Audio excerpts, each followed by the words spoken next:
At number 10 we have Adam's calendar and Wupalanga. Galileo was the first one to map out the stars and inform the world about the solar system, right? Well, maybe not. In Wupalanga there's a series of markings laid out along the ground that can be seen from an aerial view. These markings are a celestial map of star signs and the equinox. What makes these markings so interesting is that they were created 75,000 years ago. Now the urban legend is that the tribes that lived there had some sort of outside help. Perhaps aliens came down and gave these local tribes information about the stars. That would be wild. But what if, and I want you to follow this very closely, Africa is just full of BAMFs who knew all about the star before anyone else because they're just the greatest of all time. I like that theory so much better. Africa just dunked on Europe when it came out to mapping out the stars. Sorry, Galileo who? Better luck next time, buddy. At number 9 we have Kolomodum. This South African legend is as old as time. This creature is the explanation of the birth of humanity. Kolomodum was a massive creature with an endless appetite. All it wanted to do was eat and eat and eat. It would eat cows, it would eat people. If it moved, this creature wanted to shove it in its chomper. The beast ate everything until it consumed the entire planet, and everyone was sitting nice and tight in its belly. Then it gave birth. Once you complete your goals, it's a nice time to settle down and start a family. Kolomodum had 2 daughters, and even though these girls saw the monster as its mother, they knew it was evil and knew that it had the world trapped inside its belly. So they challenged the beast. The girls battled and defeated Kolomodum. Then with a sharpened blade, they sliced open the belly and freed everyone, returning life to Earth. This is a legend as to where life comes from, but some people think that this creature still lurks in the shadows, waiting for a time its daughters aren't looking so it can strike back. At number 8 we have Inkanyamba, a massive sea snake or eel with a horse's head. Inkanyamba is said to be a massive creature that would sleep most of the winter and then wake up during the summer. I like this guy's style. Sleep through the cold and then come out in bikini season. People would pray to this powerful being and give it offerings. They would do this to try and appease the spirit. Angry Inkanyamba was said to bring great misfortune in the form of storms. This creature is a weather god. If you didn't bring in enough Snickers, it would bring lightning down on your home. That's a little harsh, but the game is the game. At number 7 we have the legend of the Table Mountains. If you ever get the opportunity to travel to South Africa, then you might see the beautiful Table Mountains. You'll see rolling fog that covers them, and it's said that the fog comes from Captain Van Hunks. One day he walked up to Devil's Peak where he would always sit and smoke. When he got there he saw a man who was already chilling in his spot. Very rude. And then the man challenged him to a smoking competition. Once again,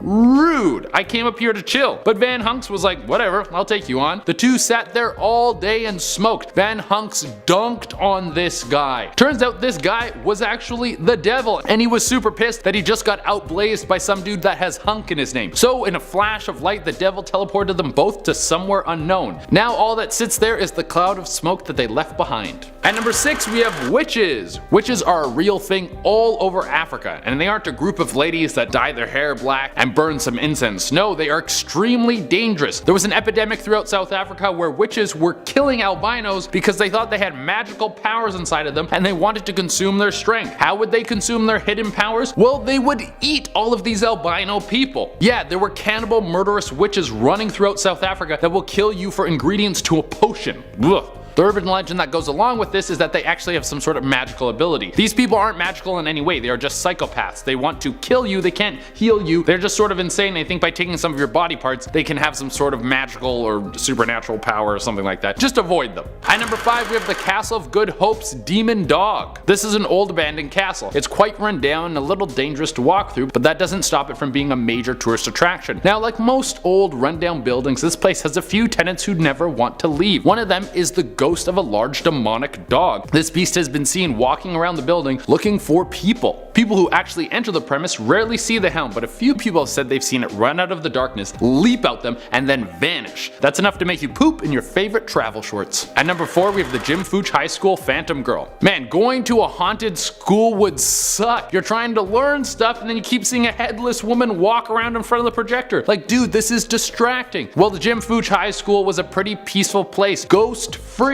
until they went to dig a new pool for the students. While excavating this pit, the workers uncovered the body of a young girl. It's unknown who this girl was, but that didn't matter. Her spirit was awakened. People started seeing this ghostly girl walking through the halls of the school. Some people heard a girl singing or whistling, and to be honest, I have no idea if they ever finished building the pool for these kids. That's quite a depressing thought. Spooks over splashes. We have root slang. This is a classic legend. If you can defeat the beast, you will be rich. If you lose, it will cost you your life. Legend tells of a giant serpent that lives in a cave in Richardsville. The cave that this monster lives in is said to be a bottomless pit filled with an endless amount of diamonds. You can see the wealth in your mind right now. But this hoarder isn't going to just let you take your retirement plan without a fight. Everyone who has come for this treasure has met their fate. In 1917, an Englishman named Peter Grayson is said to have entered the cave and never returned. At number 2, we have the Claxton spheres. These spheres gained worldwide attention when they were dug out of a mine in South Africa. The spheres boggled scientists after they were carbon dated and they were shown to be over 3 billion years old. All the stones in that area weren't even close to that old. Also, these weren't just regular rocks. They had these perfect grooves running along the sides. So immediately when people see something like this, they think aliens. So someone took them to NASA to see what the masters of outer space had to say, and it turns out that these spheres were so perfectly formed that it seemed they were formed in zero gravity. That only made people more convinced that they came from another world. There are a lot of legends that try to explain what these stones might be. Stories have told them being used to transfer information, while other people think they could be tools. So the stones themselves are not a legend, they are real, but the legend is where they came from and what they might be used for, and that changes every day. At number 1, we have Tokoloshi. This gremlin is a lot like Golem from Lord of the Rings, but a goblin. These guys will ruin your life. They are mischievous, thieves, and they bring tons of misfortune. It's said that they can cause horrible things to happen to your life and feed off the dark energy. There's also rumors that they feast on human blood while you sleep. They look kinda like a half-human, half-animal troll goblin thing that has a disgusting face and gray pale skin. Basically, you don't want to get a visit from one of these dudes. And it isn't just some old urban legend that no one talks about anymore. People are still super afraid of these things. In 1993, a man was convicted for murdering his nephew. His defense was that it was dark and he thought his nephew was a Tokoloshi. This could have just been a lame defense justifying his murder, but there's a very good chance that this man was so afraid of this goblin thing that he killed his own flesh and blood. Starting off at number 10 now, we have Pinky Pinky. This is a creature steeped in the mist of folklore, known to many South Africans as a symbol of fear, rape, and torment. It's said to be half man, half woman. Its origins date back centuries in Zulu culture. It's said to have rose-tinted skin and eyes with shocking pink hair.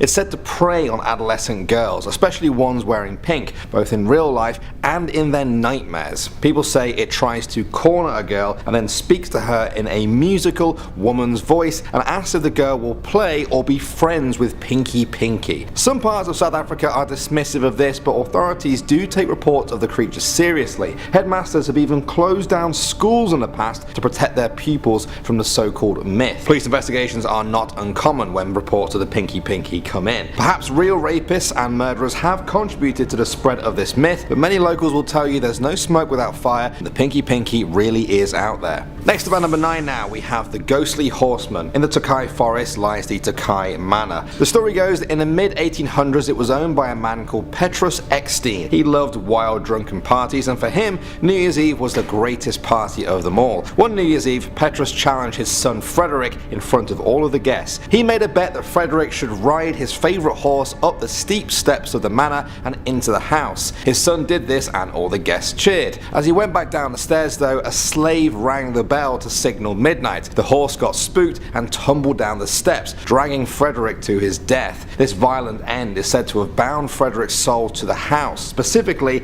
in the way that he died. In the years since then, people who have worked or visited the house report hearing strange sounds, drunken laughter, or the echoing of horse hooves. Then there are some who swear they've seen a man in old-fashioned clothes galloping along on a horseback in the forest, especially on New Year's Eve or in the early hours of the morning. At number 8 now, we have Highway Sheila. Residents of Chatsworth will know all about this famous ghost. According to them, Sheila was a young Indian girl who was trying to flag down people to help fix her broken car by the side of the N2 highway. A group of men pulled over, they sexually assaulted her, murdered her, and then left her by the side of the road. Her spirit is now said to be bound to that stretch of road, full of vengeance and hate for all of the living. She now does what was done to her, terrorizing or even killing innocent people on the road. One story involves a young man who picked up a hitchhiker called Sheila. The man offered to take her home and noticed the temperature drop in his car when the woman got in. He offered her his coat, which she accepted. He then dropped her off at her home nearby, at which point she she wanted to return the coat. The man insisted that she keep it and said he would fetch it in the morning. When he went back to the house the following day, a middle-aged woman answered the door and the man asked for Sheila. The woman was baffled and said that Sheila doesn't live here anymore. The man said he had just dropped her off the night before. The woman said that was impossible, as Sheila had died years before. She told him where her grave was as proof. He rushed to the spot and there, draped over the gravestone, was the jacket he had given to Sheila. Next up at number 7 now, we have the Mermaid of the Karoo. The Great Karoo is a large desert in South Africa. It doesn't rain very often there at all. They say that in parts of the Karoo there are 5-year-old children who have never seen rain before.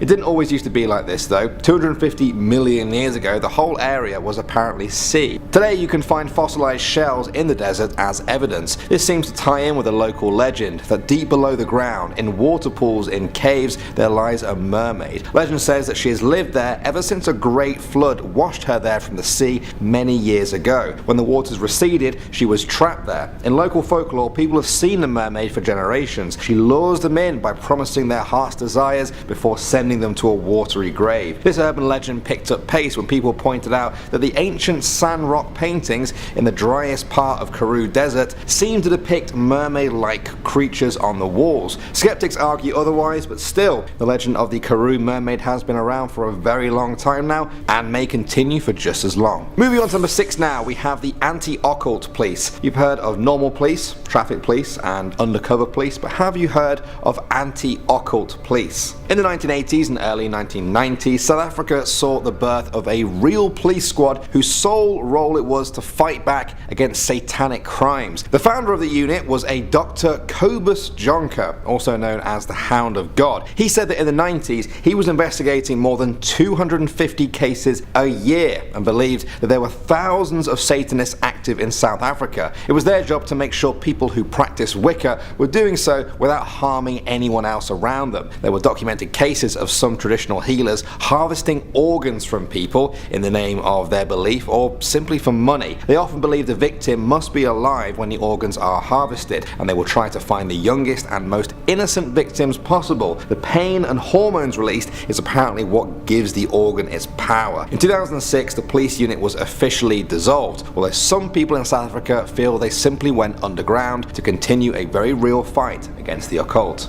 Next up at number 5 now, we have the lightning bird. This is a mythical creature in a number of different tribal folklores in South Africa. It's said to take the form of a black and white bird which is the size of a person. It summons thunder and lightning using its wings and talons. It's also vampiric and has an insatiable appetite for human blood. The bird is usually the servant of a witch or witch doctor and attacks their enemies. Some say it manifests itself as lightning to men and a bird to women. Although people fear the lightning bird attacking them and sucking their blood dry, some people hope to actually hunt it themselves. You see, the fat of the lightning bird is said to be a great source of fuel or an ingredient for traditional medicine. However, killing it is said to be no easy task, as the lightning bird is immune to gunshots or stabbing. You can't poison it or drown it. It can only be killed by fire. So, if you've ever wanted to hunt down and kill a vampiric lightning bird that can suck your blood dry, now you know how. Moving on to number 4 now, we have the Greenpoint Lighthouse. Built in 1924, the red and white striped Greenpoint Lighthouse is the oldest working beacon in South Africa. With all of that history, it may not come as a surprise to some people that the building is famously haunted. The story goes that the tower is inhabited by a one-legged spirit simply called Daddy West. There was actually a lighthouse keeper by the name of West who worked there in 1901. Some people believe this adds weight to the claims. Next up at number 3 now, we have the Afterlife Prison. Pieter Gisbert van Nudert was the governor of Cape Town in the early 1700s. During his time, 4 soldiers tried to flee his harsh rule. They were imprisoned, and when they tried to escape, they were sentenced to death. The governor refused to overturn the sentencing and also attend the hanging. The last soldier to receive his sentence cursed the governor with his dying breath. When officers went to report to the governor that the execution had gone as planned, they found him dead. he was slumped in his chair with a look of sheer terror on his face. Locals blamed the curse, but some people went even further with it. They believed the curse was not only to kill him, but to also tie his soul to the prison forever. These days, visitors to the Castle of Good Hope have reported seeing him roaming the hallways. They say he seems totally unaware of his situation as a ghost and just stares at tourists as if they are new prisoners ready to be executed for their crimes. Next up at number 2 now we have the Spook House. This very old house in Cape Town has become known over the years simply as the Spook House. The story goes that in the 1970s the basement in this house was home to a cult group. They practiced their satanic rituals down here unbeknown to the people at street level. They eventually left, worried that their rituals would be attracting too much attention. Although they were now gone, their energy apparently wasn't. Some believe that one of their victims still haunts the place to this day. Over the years, a number of visitors have spotted a translucent old man walking around the inside of the house. When he disappears, they hear doors swinging and slamming even though the air is still. And finally at number 1 now we have the ghost of Elsa Cloetti. She was a young Dutch woman who lived in the old Hoot Bay homestead that now houses the Katima restaurant. Back in the 1800s they say she was in love with a British soldier. Her father prohibited her from dating him and so the soldier hung himself from an oak tree near the manor house. The girl apparently died soon after as well. At the time they said it was a broken heart. It's been well over a century and a half since these deaths, but people who work there swear they still see the couple. The staff at the restaurant occasionally witness very bizarre occurrences. These include pots flying off their kitchen walls or books flying off their shelves and lights dimming inexplicably. Others have seen the ghostly figure of a woman standing at one of the manor's windows, as well as that of a young man lurking near the oak trees, staring longingly at the house. The staff all believe this to be so true that they frequently leave meals out for the couple and say they have seen them dine together, enjoying what they were denied in life. Getting started with this list, and at number 10 with personal space. In South Africa, it is illegal for young people in bathing suits to sit less than 12 inches apart of the opposite sex, and it is illegal for people under the age of 16 years old to show any public displays of affection. The Sexual Offenses Act can criminally charge them if they're caught kissing or even just touching each other, so you can't even hold hands. Number 9 brings us to shipwrecks. There are more than 2,000 shipwrecks off the South African coast. Most of these wreckages date back at least 500 years. That is a long time. It is believed that these ships that were wrecked came from 37 nations, and now the sites of the wreckages are considered to be invaluable heritage and historical assets, so you can't even touch them. Extremely rich comes in at number 8. South Africa, when you think about it, you're not really thinking of like a place that's really rich, but South Africa is very profitable in the mining and minerals industry, and they're considered to be the world's leaders with nearly 90% of all of the platinum metals on Earth, and around 41% of the world's gold. Coming up now, number 7, we're talking about wine. South Africa has the longest wine route in the entire world. Route 62 stretches over 850 kilometers from Cape Town to Port Elizabeth, making it the longest wine route in the world. Apparently, it is very scenic and beautiful. Number 6 brings us to bones. There are fossilized bones from hominins found in South Africa that help support the theory that modern humans originated in Africa. These bones date back between 2.5 to 4.5 million years ago, and they were found in limestone in caves in Johannesburg. Now at number 5 is languages. South Africa is definitely a diverse country because it has 11 official languages that all have equal status. Most South Africans are able to speak more than one language, with the top 3 languages being Afrikaans, English, and Isindebele. Same-sex marriages makes its way into this list at number 4. In 2006, South Africa was the first African country and the 5th country in the world to recognize same-sex marriage. Majority of the African continent is homophobic, but South Africa is a leader in gay rights. Discrimination regarding sexual orientation was abolished in 1996, and gay people were able to serve openly in the military since 1998. Because before that, if you were gay in the military, you were dismissed instantly. Next up, at number 3 is a major medical milestone. The very first heart transplant in the world was done in South Africa. I mean, go figure. I thought this was a country that was like third world country and they didn't have a lot of technology or a lot of money, but Man, am I ever wrong. So this first heart transplant, it was performed on December 3rd, 1967, so quite a bit ago, and the patient's name is Louis Washkansky. He was given drugs to suppress his immune system in order to prevent his body from rejecting the new heart. However, 18 days later, he actually died from pneumonia. Number 2 is murder. South Africa has a shocking reputation regarding murder. They have many reputations. Many are true and many we're finding out are false. They are the 6th African country with the highest rates of homicide according to the United Nations Office on Drugs and Crime. South Africa also ranks 14th among countries with the highest number of jail facilities. South Africa has a total of 220 prisons. Finally, coming in the number 1 spot is a nuclear weapons program. South Africa was the first country in the entire world to have voluntarily abandoned their nuclear weapons program. They ended their nuclear weapons program in 1989, and all of the bombs were just dismantled. They wanted no part of it.